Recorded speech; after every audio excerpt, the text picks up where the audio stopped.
This is an Era 1-star thumb turn TS007. It's got 6-pin spools. To try to get in, I'm going to use the Lawlocks tools in 39 thousandths and then just a Moki standard slim. Nothing on 1, 2, 3, a little something at 4, 5, 6, and we're going to pull set 5,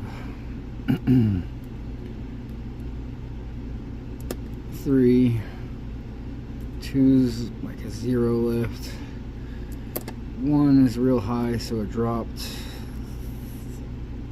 3